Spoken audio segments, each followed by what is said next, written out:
今お前が調合しようとしているものは何だ。杖をお納めください。調剤室を破壊するおつもりですか。答えよ。氷の剣だ。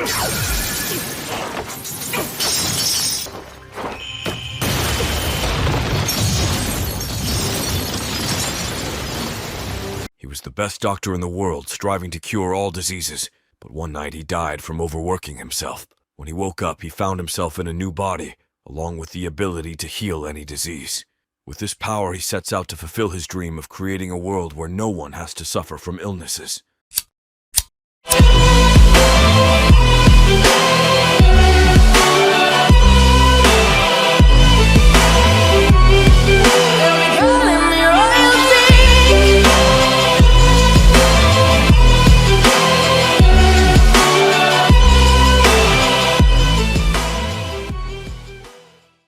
Episode 1. Seen working his 9-5 job with drained eyes is Professor Yakutani, a middle-aged man who prioritizes work above all else. He cares so much for his work that when his receptionist attempts to speak with him, he completely ignores her. Eventually, she walks up on him, forcing him to take a break. Before he does, however, he asks to finish something up real quick. He ends up working all night until he is completely fatigued, ignoring the man to see him in the process. That night, he eats his cheap food while thinking about his sister's condition. With her getting cancer at a young age, he was told to give up on her. Now, in the present day, he has become a doctor who not only heals others, but leads the world in medical advancements. Today, he tests out a new serum he made, hoping that it will be able to help him towards his goal. Because he is so invested in this research, he goes to sleep in the office, hoping to wake up within the next hour to be ready to get back to work. He ends up sleeping past the alarm, actually sleeping past everything. When he wakes up, he finds himself being confronted by an unfamiliar girl calling him Master Falma. He wonders what's going on, but soon learns that he is in an entirely new world with a new life.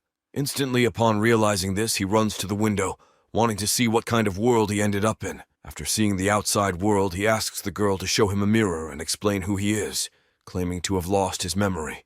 She introduces him as Falma de Medicis, a rich boy from the country. He wonders if his past memories were a dream or if it was all real. With no clue what's going on, he asks his maid to reintroduce herself. She tells him her name is Charlotte, but he can call her Lotta.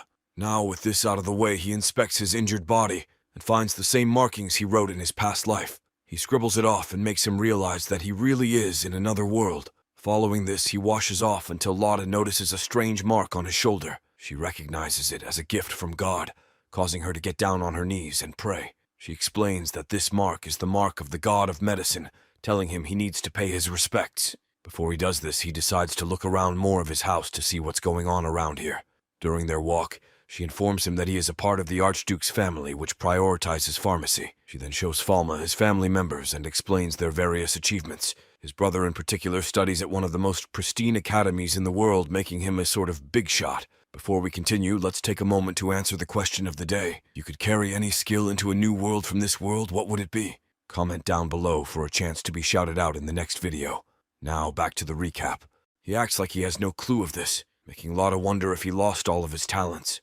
He asks her if he did forget all of this, then what would happen? She informs him that if he did happen to forget about this, then he would lose his title as an Archduke. Because of this, he goes back to his room and decides to think about this divine art, hoping that he can reenact it. As he thinks, a sensation on his arm begins to glow, making water appear in his hands. In a panic, he decides to just shoot it out the window, thinking it will eventually stop. It takes some time, but he eventually gets all of the water to leave, showing he remembered his techniques. Although he was able to do it again, he ended up spraying Lotta all over, causing her to take a break from her task. This makes him realize that he really can use magic, so he decides to try out other techniques. With his left hand, he can create any substance he wishes, while his left hand deletes any substance. As he tries this, Lotta enters his room, congratulating him for remembering how to use his magic. Although he can do this, she informs him that he needs to have his medical knowledge as well, telling him the master occasionally springs random tests on him. He then goes to study up in case this happens, looking at various techniques. He realizes that it is all past knowledge from Earth, making him not worry too much. Following this, he heads to lunch with his family, where they show concern for him. With him previously being struck by lightning, they ask him if he is doing all right now.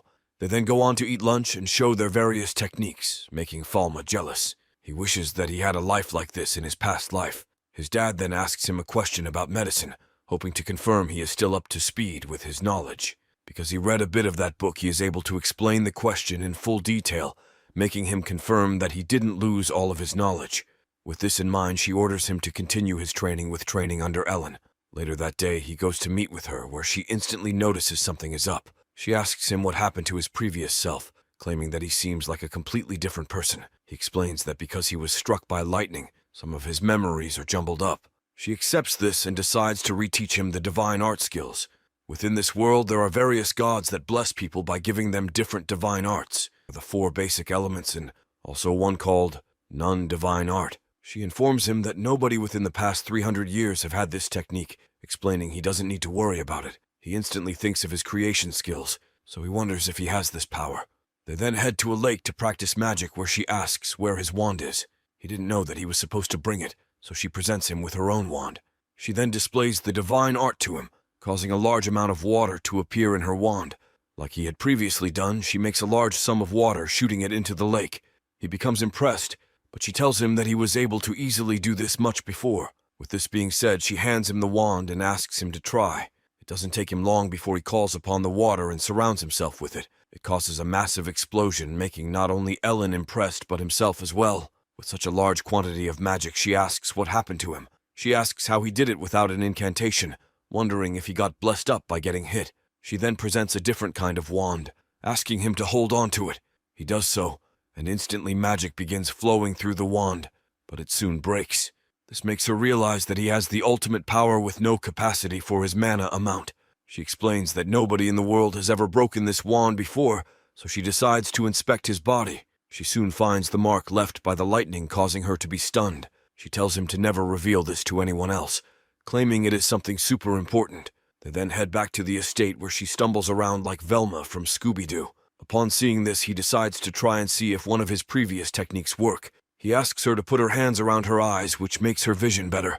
He then tries it himself, and sees that he can see any injury when he places his hands over his eyes. He explains this to her, and she realizes that not only did he receive the blessing to have insane mana capacity, but he also has the divine eyes. This strikes fear into her, so she backs up, thinking that he is no longer human. She then notices that he is missing a shadow, so she freaks out. She tells him that she won't tell a soul of his powers, thinking that he is a monster acting like Falma. Before he can explain himself, she runs off in panic, leaving him to wonder what to do next. Episode 2. The following day, when he goes to meet with his father, he explains that Ellen has quit teaching him. He asks what the case may be, so he says she might have a fever or something. His father then presents him with a strange liquid and letter, asking him to deliver it to her. Upon inspecting the potion, he realizes that it's just some random liquid giving no real effect. Because of this, he decides to make his own potion to present with her. Upon arriving at her house, she enters the room in a full suit of armor and wand in hand. She asks him what he is planning, but when he reveals he is empty-handed, she decides to trust him. He then explains that he is here to deliver a potion and letter. This makes her question whether it's poisoned or not, falling to the ground. Falma ignores her craziness and presents her with the items, then tells her he has created his own potion as well. He asks her to become his teacher again, but she tells him he has no need for it, him pretty much being the incarnation of the Panactheos god. With him still unsure what this means, he tells her that he is a human, not a god. She thinks that he is hiding his identity as the god, so she pledges allegiance to him. After this happens, he walks over to her and grabs her hand, informing her he needs her to train him. With him not knowing the divine arts anymore, he tells her that he has no way to learn how to utilize his powers. With that being said, he asks her once again to become his tutor, presenting her with flowers in the process. This makes her realize he has no ill intentions, so he decides to leave, hoping she will soon come back to teach him. Once he leaves, Ellen inspects the paper he presented her, with containing ingredients for a potion. Although she is hesitant at first, she realizes that the gods have never fought with humans before, so she has nothing to worry about. Later that week, when Falma walks around the estate, he is approached by Ellen. She tells him that she is ready to help him train, still thinking that he is the medicine god. She claims that although she will be training him, she doesn't want him acting out on her if he fails anything. Although this is the case, she also thanks him, informing him his medicine worked perfectly. With this out of the way, she gets to training, teaching him the various arts of the world. It takes some time, but after loads of practice, he starts to learn more about his magical skills. When he heads back to the estate, he decides to inspect all of his maids to see if they have any injuries. It doesn't take him long to find all of the various people's illnesses and the cure to them all. Whether it's on their back or face, he is able to discern it all. By doing this, he not only learns more about his skills, but he also realizes how strong his power really is. He knows, however, that if he reveals too much of his power, he will be executed. After checking all of his staff's conditions, he heads to the lab to try and make medicines for each of them. By using his creation skill, he can easily produce any sort of substance that he may need to create the potions. With the combination of his past knowledge and new skills, he is able to create tons of medicines that would be regarded as legendary potions. Although he thought that his past life's work was for nothing, he soon realizes that it is all helping him in this life. To start with his curing, he presents Lotta with a potion to help with her hands. Then, being injured, upon presenting it, she asks to share it with others, but he informs her that he also has gifts for everyone else, so she needs to worry not. He then meets with the rest of the staff, giving each of them their own types of medicine. Lotta explains to him that none of his family has ever provided them with medicine before, so it's a surprise to see him doing this all on his own. With the cost of medicine being expensive, she thinks that lowly servants would never receive such precious gifts. Later that evening, Falma wonders why the cost is so expensive, wishing he could lower it himself. To start on this dream, he tells Lotta that he wants to make medicine easily accessible for everyone, not hoarding it himself. This makes her realize how great he really is, so she wishes the best on his future endeavors. The next day, when he goes to eat lunch with his family, he notices his sister, Blanche, is missing. His father explains that she has chickenpox, an infectious disease that can cause death if not treated. He tells Falma to leave her alone for the next 3 weeks, treating the chickenpox as a serious illness. Although Falma has had the disease before, and probably has immunity, he still hopes for Falma's protection. As he says this, he coughs a bit, making Falma wonder if he is also ill. Once he finishes lunch, he heads to the lab to try and cook up a medicine to cure it. Like usual, thanks to his gift from the gods and his prior knowledge, he is able to combine ingredients to make the medicine. With this complete, he goes to meet with Blanche, checking her illness before presenting her with the medicine. He tells her that he isn't supposed to be here, but he came anyway hoping to give her medicine. She tries to deny the medicine, calling it bitter and disgusting, so he decides to place it into a sweet. She eats this without suspecting much, but asks Falma afterwards how he got this medicine. With there currently being no real cure for chickenpox in this world, he tells her that he happened to find it in a book, so she needs to keep it a secret. She agrees to his demands and heads back to sleep, only to wake up the next day completely healed. His father questions how this is possible, but she keeps it a secret, knowing Falma would get mad at her if she didn't. Following this, he heads back to the lab for some quiet time, where he wonders why he is able to use all of these various types of magic. He thinks that although it may be strange, he will still make sure to use this gift for the good of the people. As he does this, he is called by his father to meet with him. Upon arriving, he is ordered to leave immediately for the king's palace, it being an urgent call. Episode 3. Apparently, the queen has gotten super sick, causing them to call upon them immediately. Although he wants to know more about this condition, his father tells him he can't reveal the illness to him. As he says all of this, he coughs repeatedly, making Falma wonder if he has some kind of illness himself. Regardless, he does as he says, and heads to the royal palace alongside his father. They meet with the top physician and learn that the queen's lungs are on the verge of collapsing. Before they start their curing process, they bow down to show respect. They then get to work where Falma is tasked with assisting his father rather than taking the lead. To start, his father draws a vial of her blood to inspect it.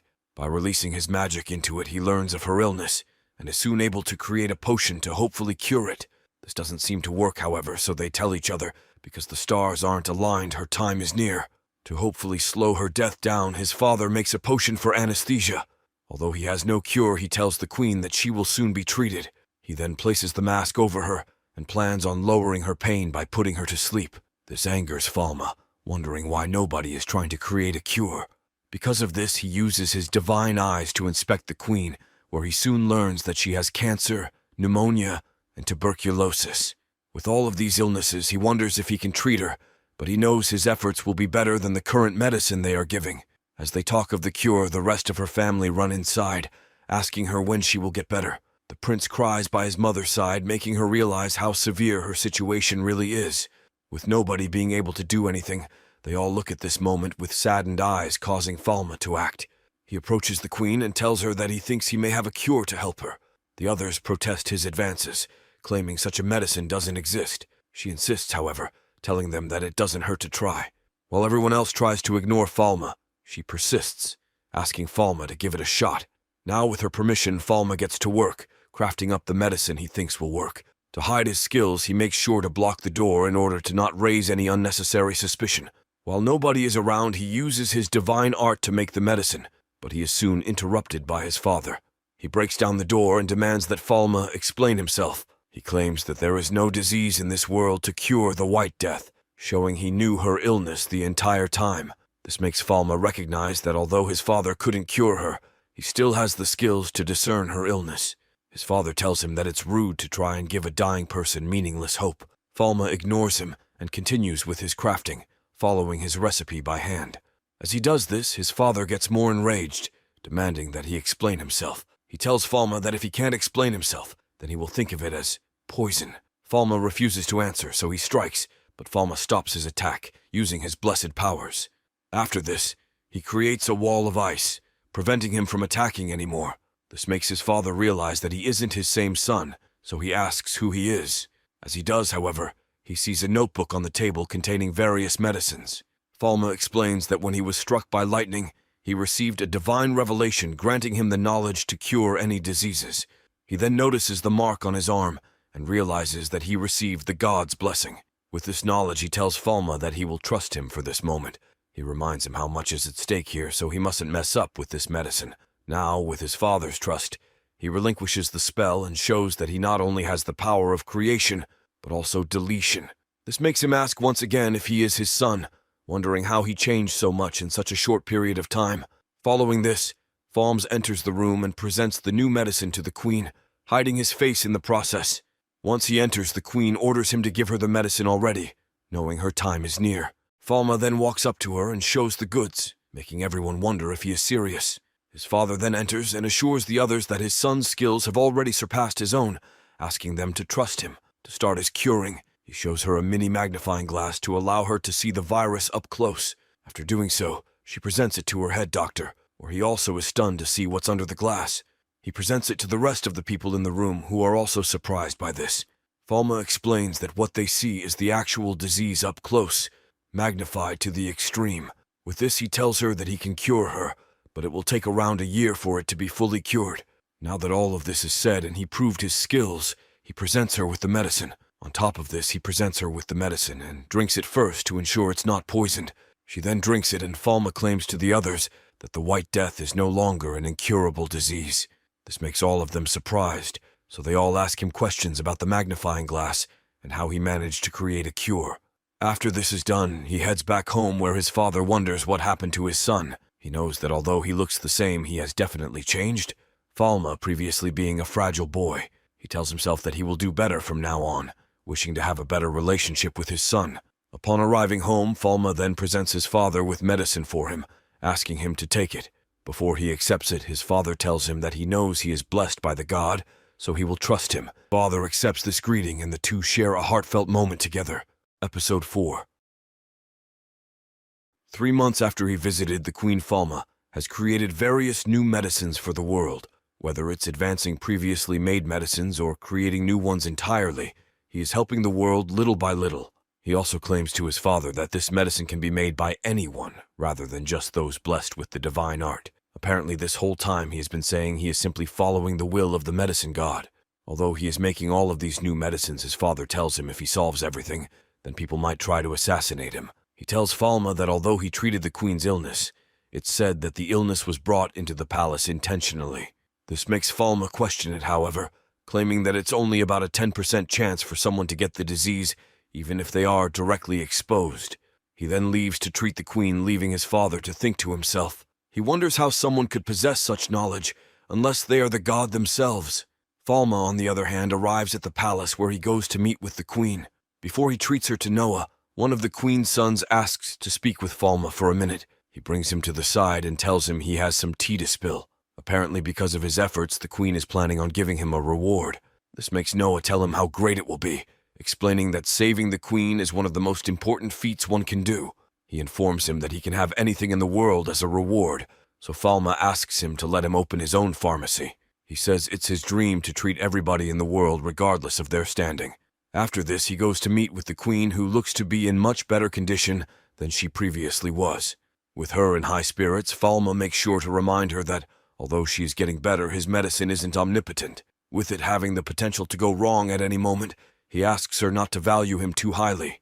She then explains that when she was first treated, she thought that everything she did was in vain. She thought her standing, children, and even kingdom would fall along with her, but he saved her. She calls him her savior, and thanks him once again for treating her.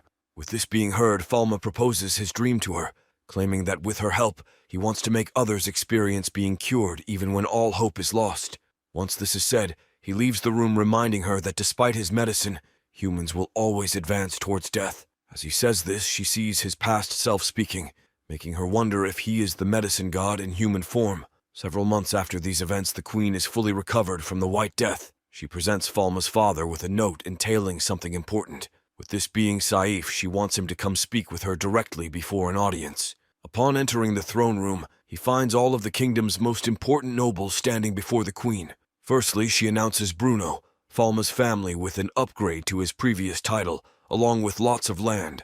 She then calls on Falma, making him surprised why he is being called to the stand. She then appoints him as a royal pharmacist, upgrading him from his previously apprentice title. He accepts this title and gives her his oath, making him an official doctor for the kingdom. Not only this, but she also announces that she grants him the right to open his very own shop to provide the capital with medicine. Upon arriving home, he learns from a messenger that the queen has already started construction of his pharmacy. Falma tries to put it off, saying he isn't yet prepared to open it, but they demand he gets it done. They ask him for a blueprint of his soon-to-be shop, but before he does, Ellen enters the room. She starts talking like they aren't having a meeting, asking him what kind of pharmacy he wants. Falma again tries to tell them he isn't ready for it yet, but they all protest, claiming the sooner the better. With this in mind, he gets to thinking and decides to go with the ideal plans he had always envisioned. After getting these plans, they get to work, building the pharmacy as he asked. Although he is making his pharmacy, he still has no name for it, so he gets to thinking. It doesn't take him long to decide upon calling it the Parallel World Pharmacy. He tries to act like it was a mistake naming it this, but everyone seems to like it. Ellen tells him that it's a cute name that will surely attract lots of customers. As he talks with her, a noble man emerges, asking Falma where the owner of the shop is. He introduces himself as the owner, causing the man to introduce himself. He is Varen, the head of the pharmacy guild within the kingdom who makes sure everyone is up to standard. With their introductions out of the way, he asks what kind of medicine Falma plans on selling, thinking he will just put some random junk in it. Falma explains various medicines with intense detail, impressing Varen. Falma then asks him if he needs to register under his guild, but he learns that it's not required. With Falma being a noble, he isn't required to be under the guild's guidelines. He also tells Varen that he plans on selling the medicine for cheap, making him enraged. But Ellen interrupts him. She shows him they mean business, so he runs off, leaving in a hurry. Now that he is gone, Falma gets to work on setting up his pharmacy, making sure to put Ellen in a sexy suit. As he begins stuff, he realizes he needs another employee to work the counter, so Lotta volunteers herself. Falma denies her request, reminding her she is only 9, but she persists. With her advances, he is forced to accept her into his shop, telling her he will give her simple tasks to start. This makes her overjoyed, so she asks him to give her lots of work to do. Although he technically hired her, he still wants another worker in his shop to help him out. Later that day, after grabbing some materials to open up the shop, he goes home to learn his top butler is retiring. He wonders why this is the case, but soon learns that because of his bad knees, he is having trouble serving him to the fullest. Upon hearing this, Falma asks him if he treated his knees, would he continue working? He tells him he would consider it, so he urges him to come to his shop and work for him in exchange for treating him. Before he does this, he presents the idea to his father, asking if he is all right with it. Soon after, his father presents him with a large chest, explaining it's a gift from him. Once Falma opens it up, he finds a large sum of gold coins, showing he doesn't have to worry about capital to buy the necessary ingredients. He also explains that he should give this money to Cedric, the retiring butler, and have him manage his finances. Episode 5. With his pharmacy being open for over a month now, Falma wonders why he isn't getting many customers. Ellen explains that it will take time before people don't suspect him of selling fake goods, medicine previously being too expensive for a commoner to buy. Ellen informs him that not only are there only a couple pharmacies within the capital, but none of them have low prices. With this in mind, Falma wonders what he can do to improve traffic, but soon after Lotta enters. She tells him that she took a survey for 100 people in the capital to see how they feel about his shop. To start, the imperial seal on his shop scared most people. Secondly, a lot of people feel like if they entered and spoke wrong to Falma, they would be punished because he is a noble. Another reason is the knights outside his building scare them from entering. There are also other reasons like people suspecting the prices are high or it's all a facade. Another reason is that most commoners can't read, so they don't even know where his shop is. With all of this in mind, Falma decides to do some renovations, hoping to get more customers. His first customer is an older gentleman who comes to the shop regularly. Within his shop, he provides free water and candies, making the old man come visit even when he doesn't need medicine. The older fellow then leaves without saying much, but as he exits, Falma follows him. He sees the man talking with some others, but he is soon interrupted. His parents in strange get-ups emerge, acting like they aren't nobles.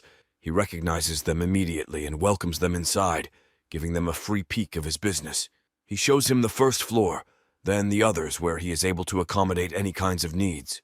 Whether it's a rest area, kitchen, or his research lab, he seems to have it all. Upon seeing all of this, his father asks him how business is actually going. Sadly, Falma tells him that commoners aren't stopping by, thinking it's a shop for nobles. After she hears this, his mother suggests he creates some other products that aren't just medicine. She tells him if he made skin products or fragrances, then he would surely get more customers. His father gives his ideas, telling him that it's a bad idea because women tend to die earlier when they use these products. This causes Falma to think about the previously harmful substances he would encounter in the form of a white powder. The two begin fighting over whether they need products, but Bruno rizzes his wife up, saying she has no need for such products. As they talk, a man suddenly enters the room asking if he can help treat his daughter. Immediately, Falma follows behind him and goes to treat the ill person. They think he is some random kid, but thanks to his royal emblem, they trust him a bit. When the girl wakes up, he notices various signs of illness, so he inspects her with his divine eyes. At first, he finds no signs of injury, but upon further inspection, he finds cuts on her wrist. This makes him realize she is leaking blood, causing her to get pale and weak. After discerning her condition, he takes her to his pharmacy to ask what happened. She explains that her crush told her that he liked girls with pale skin, so she inflicted the injury on herself to try and win her over. Once Falma hears this, he presents her with a medicine to help her get rid of the blood loss. He also tells her to stop using the skincare products because it is hurting her. He then realizes that he should do what his mother suggested, producing healthy skincare products. Later that week, he creates the product and makes a skin product to encase his entire face in a white makeup. They question if it is really safe, but he explains to them the ingredients, showing it is safe. He tells them that it has no mercury or lead, which are the main components to cause injury. Ellen realizes that she has been using these products the whole time, so she gets concerned. She suggests he bring this matter to the queen. Before he does, however, the girl comes back to his shop, this time being presented with the healthy products to help her face. She tries it out, and it instantly makes her face more white, making her realize that not only does it work better, but it feels better on the skin. To top this off, Ellen flakes her face with a brush, making her face have a shiny appearance. With this product, she thinks that she will surely be able to win over her lover, so she thanks Falma for his help. Before she leaves, he also presents her with a makeup remover product to ensure that she gets a clear coat each day. With these products, he decides to put Lauda out front, advertising them for the common folk. She gives each person a free sample and urges them to come inside. In turn, this causes tons of people to start coming by the shop, making it the talk of the town. Now, with skin products and medical needs being accessible to everyone, Falma's business is booming. The only issue is that the skincare products get sold out, often causing some people to get sad. Chloe, the girl he treated, arrives with her friends and faces this problem. Falma explains that he can't keep up with the demand, so he would need more funding to produce more products. Chloe then offers to be an investor, hoping to make the products more accessible to him and everyone else. Now, with this increase of demand, he opens up another shop, this time prioritizing skincare products. Chloe also presents him with a full crew of staff who plan on running his shop for him. After a week goes by, Lauda has new results from her survey. This time it is all good compliments, calling his shop not only affordable but also innovative. Episode 6. Thanks to his efforts at his business, he is able to take a break to go to their family vacation house. Apparently, this vacation house was acquired after they saved the queen, granting him a large piece of land. While they are on vacation, they also talk about trade in their part of the country. Bruno learns that one of his main trade partners has been slacking off, causing their profit to lower a bit. As they talk about this, Bruno sends his son outside, telling him he doesn't need to listen to their adult conversations. Excitingly, Falma heads to the beach to go and play with the others. He finds Lotta and Blanche building a sea castle together, so he asks to help. Blanche has other plans, however, asking Falma to accompany her into the water. He tries to deny it, but Lotta joins in as well, begging him to let her get in the water. With the two girls by his side, he decides to let them dip their feet in the water, neglecting his father's orders. He also finds Ellen on the beach, so he wonders if she is going to strip down for him. Sadly, she stays in her dress, running to the water. As she does, she invites Falma as well, but he insists to watch over them. See, in his previous life, Falma used to go with his little sister to the beach all the time. Now, with this life, he is scared to go to the beach because it reminds him of his past memories. He would tell her that once she turned 5, she could enter the water alongside him, but this never happened. She ended up getting sick and dying before turning 5, causing her to never be allowed inside of the water. Now, in the present, Falma sits around depressed, remembering this moment until he sees Blanche too deep. With her struggling to breathe, he rushes to her side, but the current is too strong. She ends up going under, making Falma wonder if he's going to lose his sister once again. With no other option, he decides to use his powers, splitting the sea as they know it. He creates a huge opening in the water, allowing oxygen to reach even the bottom of the ocean. After doing this, he finds Ellen and Blanche on the ground out cold. First, he decides to treat his sister all the while controlling the water to make sure nothing gets in the way of him saving her. Ellen soon realizes that he didn't only move the water in this area, but rather he deleted it all entirely. Now with her out of the water and back conscious, Ellen asks him what kind of power he used there. He tries to say it's his normal water power, but she informs him that he removed all of the water within the area, making it impossible to be just water moving. He knows that this is his Anon magic, the power that has never been seen in 300 years, so he keeps it hidden. His sister then promises to never disobey his orders again, showing how scared she was. After getting back home, Falma thinks about the power he used, him being unsure of it himself despite knowing its true nature. He knows that if he uses this power too much, those around him will become scared of him. Lotta in particular becomes afraid of him, talking to him with caution. As she leaves, she decides to ask him what happened earlier, wondering what it was. Falma tells her that he won't use that power again, hoping to not have her scared of him. He explains that he knows she was frightened by his divine art, so he will keep it hidden. Lotta then reveals that she wasn't scared, but rather she felt bad. She tells him that she feels responsible for almost costing Blanche's life. Falma then informs her that he will always protect his sister and her, claiming that he feels like she is a part of his family. This makes her happy, so she proclaims to never forget his kind words. After saying this, she takes her exit, finally giving Falma some alone time. Later that night, the reports of these events reached the church officials. They talk about Falma, talking about how he has no shadow. They decide that if he really does have no shadow, he is surely an evil adversary, so they will take him out. Later that week, Falma gets back to town and runs his shop per usual. While he serves people, he notices a couple of hooded people within his shop acting suspicious. Because of this, he approaches them, but instantly notices them looking down at his feet.